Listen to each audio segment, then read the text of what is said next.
Good morning. Far be it from me to correct an elder,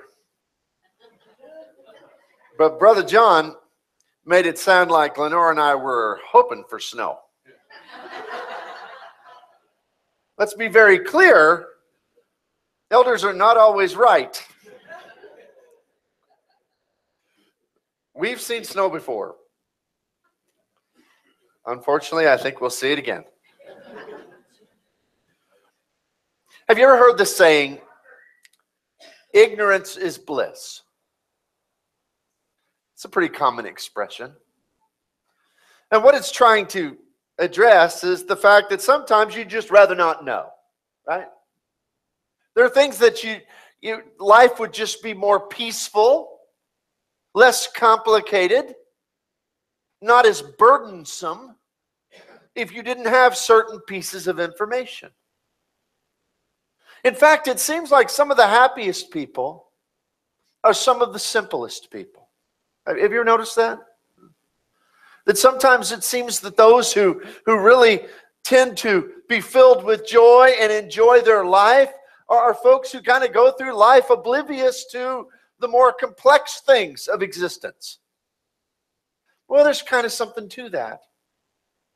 I don't know if you've ever seen the film or read the book, but in 2001, Academy Award-winning film, won 4 Academy Awards, came out called The Beautiful Mind, A Beautiful Mind. And it was based upon a Pulitzer Prize-nominated book by the same title that told the story of a mathematician named John Nash. Now, if you haven't seen it, this movie it's heavy, but it is a masterpiece. Because the story of John Nash is so heart-wrenching. He was truly one of the greatest mathematicians, at least in American history, if not in world history, as far as his intelligence, his ability, his unique way of reasoning in regard to mathematics. And he became a Nobel laureate, the Nobel Peace Prize for economics, for something that he just threw together on a board in the first few years of his career. He truly was a savant genius. But yet his life did not reflect that wonderful ability that he had. In fact, his life was never one where he got to enjoy the accolades or any of the fame associated with his accomplishments. Because Nash was an undiagnosed schizophrenic. In fact, the movie and the book chronicle his life, and you'll see him jump back and forth between moments of great productivity where he makes accomplishments like no other mathematician had ever made. And then you'll see long periods of time where he hears voices of people who aren't there. And where he is paranoid in his schizophrenia, and he'll hide himself away in a shack behind his house. And his wife has to deal with this constant issue because he thinks the government's coming to get him, and in his mind he's been enlisted as an agent, none of which is true. He sees things that aren't there. And as I watched the film for the first time, many, many years ago, and I empathized with Nash and thought, in his case, oh, how much ignorance would be bliss. Because here he has all this intelligence, all this knowledge, and what good does it do him? As far as going through life and enjoying it, you know, what good is it to be the smartest man in the world if you can't enjoy it? What good is it to be the richest man in the world if you can't spend it? What good is it to be the handsomest man in the world if nobody can see it? And the reality is that sometimes that's the cruel paradox of existence. Is Satan doesn't just make the lives miserable of people who don't have much and people who don't know much. Sometimes he makes lives the most miserable of people who have and know the most. As I watched that film for the first time, I thought of Solomon. and the book of Ecclesiastes. You know, Solomon was a unique individual in all the world. As we look in the book of Kings, 1 Kings chapter 10, here in the historical account of his reign as king of Jerusalem and of Israel, it tells us some things about who he was. In verse 10, it says of chapter 10, then she gave the king 120 talents of gold, spices in great abundance, and precious stones. There never again came such abundance of spices as the queen of Sheba gave to Solomon. Look back in verse 7 and listen to what she says when she comes. Now, first of all, when you hear 120 talents of gold, that does not mean 120 coins. A talent was a measure of weight. And it was hundreds, if not thousands of pounds. So in the New Testament, when it says that Jesus instructed about the man who was forgiven 10,000 talents and he wouldn't forgive a few hundred denarii, we don't understand that text, but it is talking about the difference. A denarii is a day's wage, but a talent of gold weighed an enormous amount. It was a measure of weight. And if you did it up in present day funds, I don't remember, I did it one time, just did the math. At the current price of gold at over $1,000 an ounce, 10,000 talents of gold would be in the billions of dollars. Billions. So this amount that Sheba is giving to him, it's like wagon loads of gold. That's the kind of success that he had. And I mean, kings and queens from all over the world would come to see Solomon's empire. Look at verse 7. However, she says, I did not believe the words until I came and I saw it with my own eyes. And indeed, the half was not told to me. Your wisdom and your prosperity exceed even the fame which I have heard. We look over in verse 23 of the text. For the king had, verse 22, for the king had merchant ships at sea in the fleet of Hiram. And once every 3 years, the merchant ships came bringing gold, silver, ivory, apes, and monkeys. And King Solomon surpassed all the kings of the earth, in riches and in wisdom. And then look at verse 27. The king, Solomon, made silver as common in Jerusalem as stones. Silver as common as stones. And he made cedars as abundant as the sycamores which are in the lowlands. Just imagine a city so prosperous, a king who is so very rich that his people, their little children, rather than playing stones in the street, they're playing with silver coins. Because they're that abundant, that prosperous. But notice the text doesn't just talk about Solomon's wealth. All of these dignitaries, kings, the great leaders of the world marvel not only at how much he has, they marvel at how much he knows. They say, you are the wisest man in all the world. So it isn't just simply something the Bible recognizes in Solomon. It is so evident. His intelligence, his wisdom is so clear to everyone who observes it that even his own society, his own world come and acknowledge and marvel at how wise he is. So what did he get in? I mean, he has more money than anybody else on the face of the earth. He's the equivalent of all of our present-day billionaire club wrapped into one. There is nothing Solomon cannot afford. Nothing. Not only that, the Bible will say that he brings in and he has beautiful wives and concubines to this tune of 1,000. Now that makes me question a little bit his wisdom.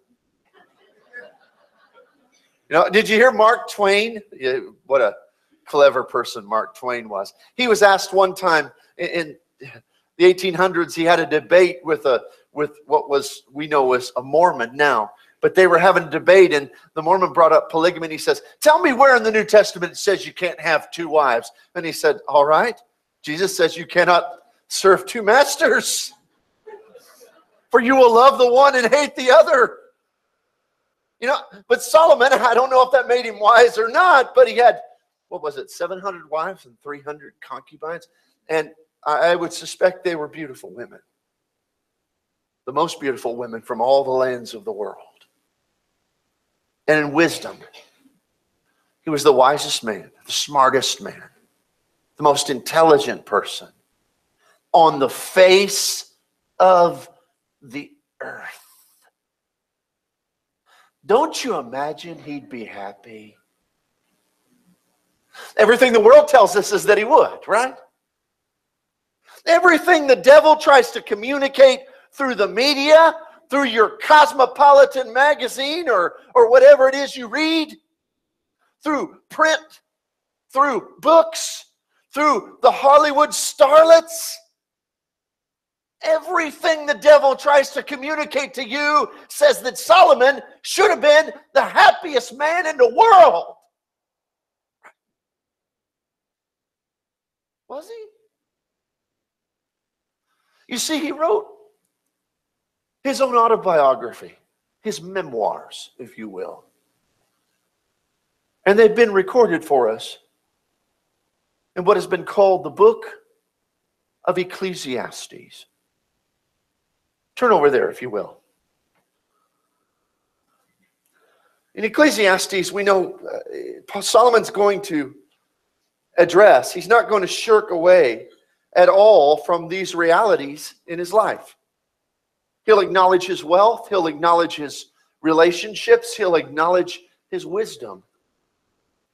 And he'll acknowledge his journey for meaning in regard to life. But we read chapter after chapter throughout the book, and a sense of profound frustration comes through again and again. As Solomon talks about this quest, I have all of this, he says, but I just don't feel fulfilled. In fact, in every chapter of the book, he'll use a phrase. He'll say the conclusion is that it's vanity of vanities. In fact, I like the way the NIV translates this particular text, because it uses a different word. It says it is meaninglessness after meaninglessness. What is it for something to be meaningless? Now, when we think of vanity, although that word has a much more comprehensive definition than we typically apply to it, the word vanity, we think of, looking in a mirror and thinking that we're more than we are. But the word meaningless, we know what that means. That means nothing. It means inconsequential, having no bearing on anything important. That's what meaningless is. And Solomon will talk about some of life's most, crucial markers. He'll talk about things like pleasure, enjoying yourself and having a good time. He'll talk about stuff, material possessions. He'll talk about music. He'll talk about relationships. He'll talk about accomplishments and work. Really everything. It has all the different corners of our lives. He addresses them all. And in every single one, he does them at a higher level than almost anybody else ever could. Because he's got more money, more connections. Nothing is kept from him, and he can afford everything in the world. And he's smarter than anybody else. So if you can do it here, he can do it there. If Trump or any other billionaire can buy this, Solomon could buy them. And this is what he says in every corner of life. I feel meaningless. Meaningless after meaningless. Chapter 2, verses 2 and 3, he addresses pleasure. He says, I said of laughter, it is madness. And of mirth, what does it even accomplish? I searched in my heart how to gratify my flesh with wine, while guiding my heart with wisdom, and how to lay hold of folly, till I might see what was good for the sons of men to do under heaven all the days of their lives. You see, part of Solomon's problem is he was so smart. You see what he's saying here? He says, I wasn't happy, so I just thought, I'm just going to drink myself happy. Here's the problem. He was too smart for that. That won't work for a truly brilliant man. Because even while he's doing that, he realizes it's just the facade of happiness. It's not really happiness. So he says, I tried the wine, and I tried the mirth, and I tried the parties, and I tried all the things the world says will make you happy in the moment. But he's too smart to, and he realizes that just being happy in the moment isn't real happiness. Meaninglessness after meaninglessness. You look over in chapter 2, verse 10. And he says, whatever my eyes desired, I did not keep from them. He said, I didn't just have the money, I spent the money. He says, if I wanted it, I got it. And I did not withhold from my heart any pleasure. That means that Solomon, as king, anything he wanted. Anyone he wanted. Everywhere he went. If he saw it, he liked it, it was his. Just like, can you even imagine? And so surely that would make a man's life meaningful and happy and joyous. But he says, for my heart rejoiced in all my labor. And this was the reward for my labor. Then I looked at the works of my hands and all the labor which I had toiled, and indeed, all was meaninglessness and grasping after the wind. You see, he couldn't find anything in all of the world's promises that filled the hole in his personhood. We look over in that text that was read for us in chapter 12. And we know the end of this story is that at the conclusion of all of this journey, this long, arduous, painful journey to find life's meaning, he concludes it this way. He says, further, my son, be admonished of this. Of the making of books there is no end, and much study is wearisome to the flesh. The smartest man, the wisest man that ever walked the earth, said, I'm tired of looking in books and trying to gain more wisdom. It's not given my life meaning. Therefore, let us hear the conclusion of the whole matter. What's the matter that he addresses? It's the matter of life and of existence. Fear God and keep his commandments, for this is the whole duty of man. You see, as Solomon walks through the book of Ecclesiastes, I think that he addresses two emotions that more people than we'd like to admit struggle with every day. From the billionaires to the paupers, from the wise to those who are just struggling through to know in this life. These are common emotions, common fears that plague the heart of human beings, that are echoed in Solomon's sentiment and are powerful to us because no one is more qualified. You know, we look for people who are qualified. In your work, when you're looking for someone to fill a project or someone to hire, you look at their qualifications and you look for the person who most would be able to accomplish the task, who's most qualified of all the people who have ever walked this earth, who can try it all and tell us what life has to offer. There has never been anyone more qualified than Solomon. He had every qualification to its utmost degree. So when he says that these things were real, we know that they apply to the human race in general. And the first is this, in Ecclesiastes 2, verse 17. He says, therefore, I hated life, because the work that was done under the sun was grievous to me. For all is vanity, meaninglessness, and grasping after wind. How is it that a man who has everything the world can offer could hate his life? How is that?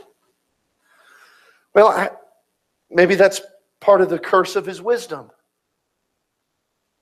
Because he knew, he was smart enough to know that this fancy chariot in our day, this Maserati or whatever they had in that time, is just metal. Meaningless. That the fancy garments of purple he had that no one else had in our day, Armani or whatever it is that we wear, is just cloth that feels a little bit better than the cheaper cloth. That's all it is. Here's a man who knew that all the books and all the wisdom and all the diplomas hanging on the wall, there's still more questions that man can't answer.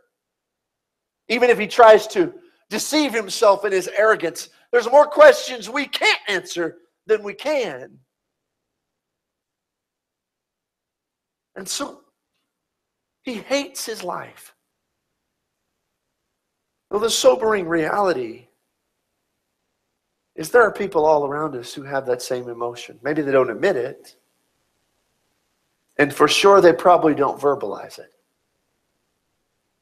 But when they reflect upon their life to themselves, when they're alone with their own thoughts, they would say, I hate my life.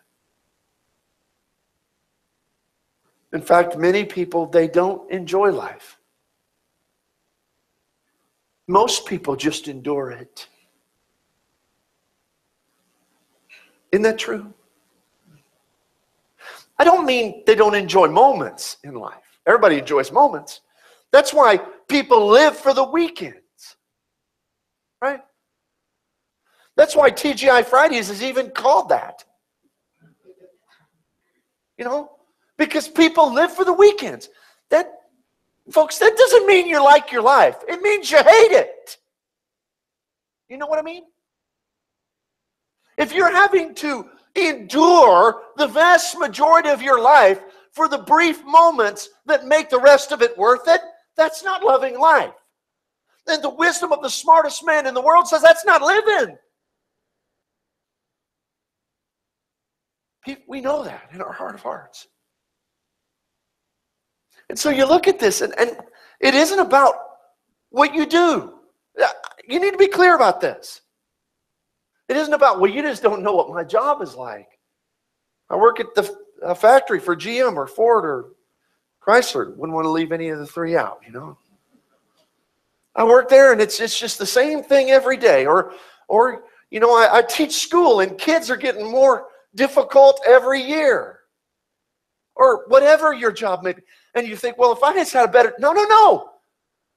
You could be worth billions. Because Solomon was. I feel exactly the same way. You understand? It's not about what you do. It's not about what you know. There are people who think that, well, if I just go back to school, if I get more education, then I can do what really makes me happy and not. The man who had more books than anyone else in the world, the finest library, and the greatest level of wisdom, who was admired, who, if they had a Nobel Prize in his time, would have won it every year of his life. Says there's all these books and they're meaningless. Wisdom is folly. You can't hang a diploma on your wall and not hate your life. Because hating or loving life isn't about what we have or what we know. See? And Solomon, I know he doesn't feel alone in this. You see, happiness is an interesting word. Happiness. Think about that word. It really comes from the word happening. So if I ask you, what's happening? Well, you're going to tell me about events or circumstances in your life. That's the real problem with the word happiness. Happiness, if its root is happening, which are what's events or circumstances, then it's dependent upon the circumstances. See, the problem is Solomon was trying to catch happiness.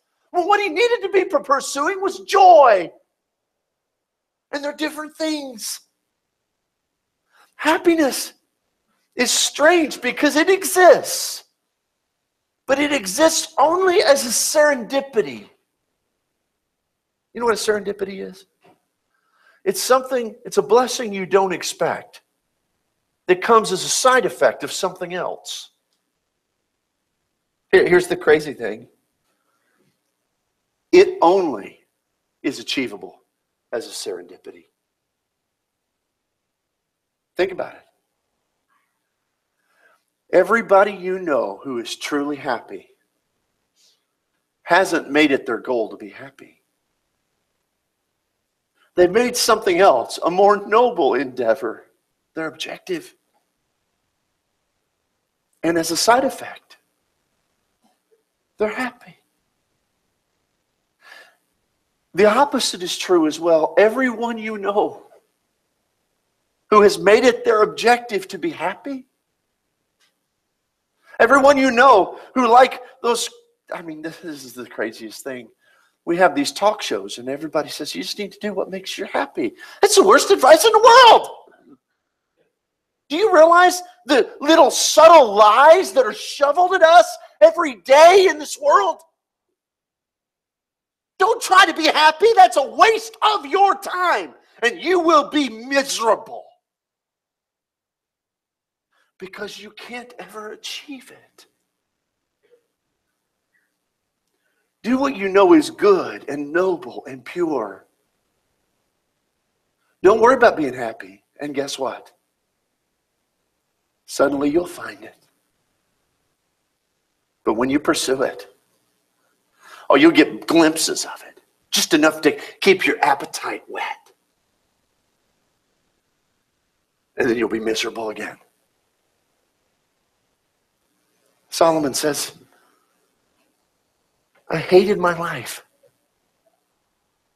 The second thing that's intriguing is chapter 2, verse 22, where he says, for what has man for all of his labor and for the striving of his own heart of which he has toiled under the sun? For all of his days are sorrowful and his work grievous.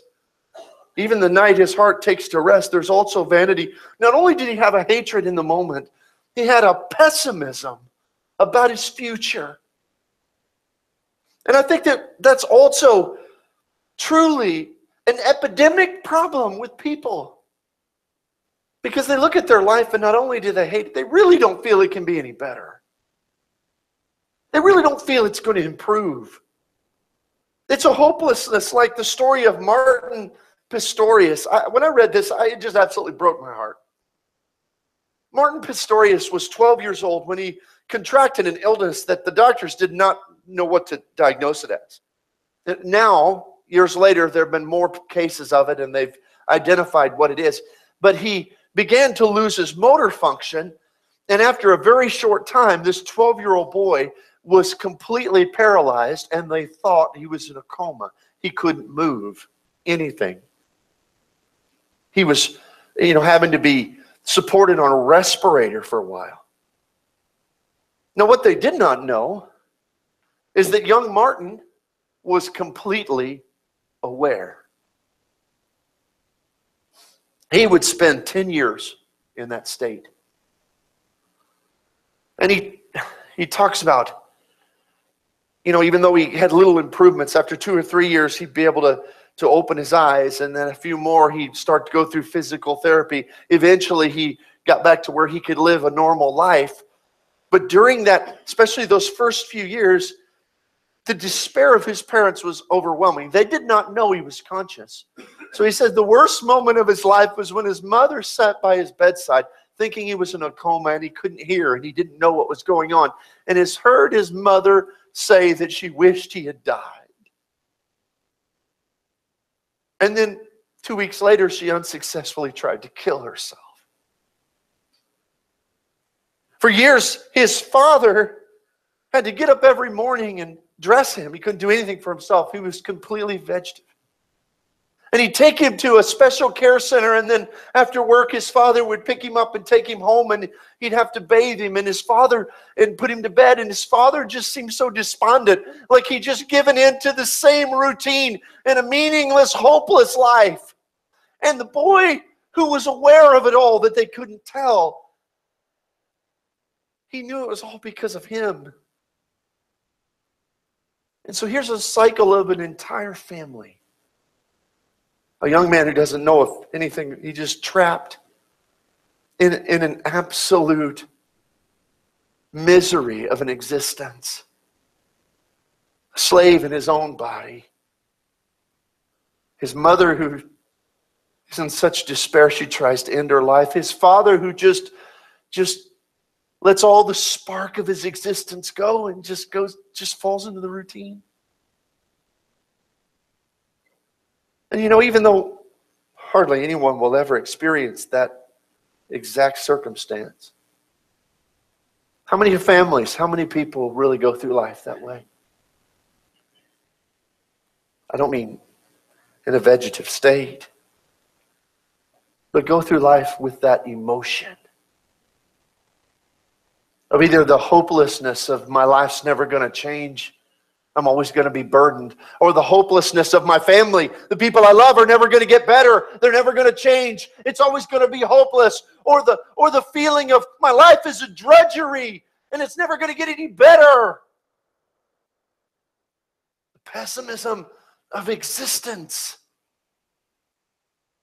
And so when we see this pessimism, when we see the hatred of life, we realize Solomon, even though he understood it better than most anyone ever will,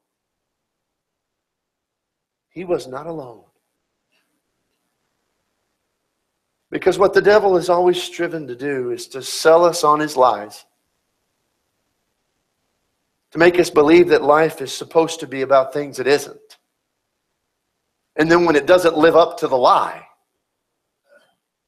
we fall into despondency. So what therefore is the reality? What's the answer? See, God's story is that giving people's lives purpose and meaning. He wants to give the answer to these questions as every other. Psalm 24:1, the earth is the Lord's and all of its fullness, the world and the throne who dwell therein. Colossians 3:2, set your mind on things above, not on things of this earth. And in those passages and countless others, he's trying to give us insight to break through the lies so that we can live what Jesus called the abundant life. He said, I've come that you have life, but that you have it abundantly. He wants you to live with joy every day. But the only way that can happen is stop listening to Hollywood about what life is supposed to be. Stop listening to psychology and stop listening to education and stop listening to all of these sources that feed lie after lie, and they can't even prove it because they don't have any case studies of it actually working. Because what we see out there is misery. Solomon finally figured it out. There in the end of chapter 2, he said in verse 24, therefore, is nothing better than for a man that he should eat and drink, that his soul should enjoy good in his labor. That also I saw from the hand of God.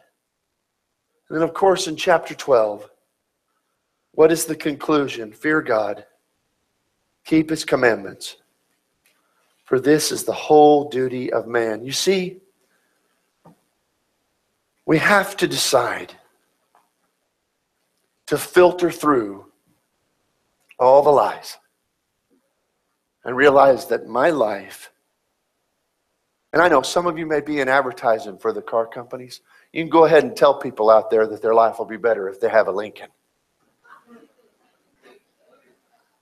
But it won't. And you may sell clothes for a living. That's fine. Just sell those fine suits and shirts and all the things you do. But that's not what life is. And you may even think that being popular or having lots of friends and having a great social life, there's nothing wrong with that. Just like there's nothing wrong with the Lincoln or the suits, right? As long as you realize that that's not what life is. Because when you think it is, you'll hate your life. You will. Some of you do. And you won't have any hope. This lesson is pretty simple today. Stop believing the lies. Today, if you want a new life, it can mean two things. For some of you, it means starting over. If you've never been baptized into Christ, if you've never been born again, isn't that the beauty of those words, born again? Start a new life today. Or some of you have started a new life, but it's, we live in, this is occupied territory. I mean, we're in the enemy zone. And we still get lied to every day. I mean, I wonder what percentage of the things we hear are lies. And it isn't just from the politicians. It's from everything. So naturally, we're going to have to reattune our hearts so we don't believe that stuff. Whatever it is. Don't leave here hating your life. And don't leave here pessimistic. Know that there is truth in the midst of all this. And there is joy. There is joy. Come right now as we stand, as we sing.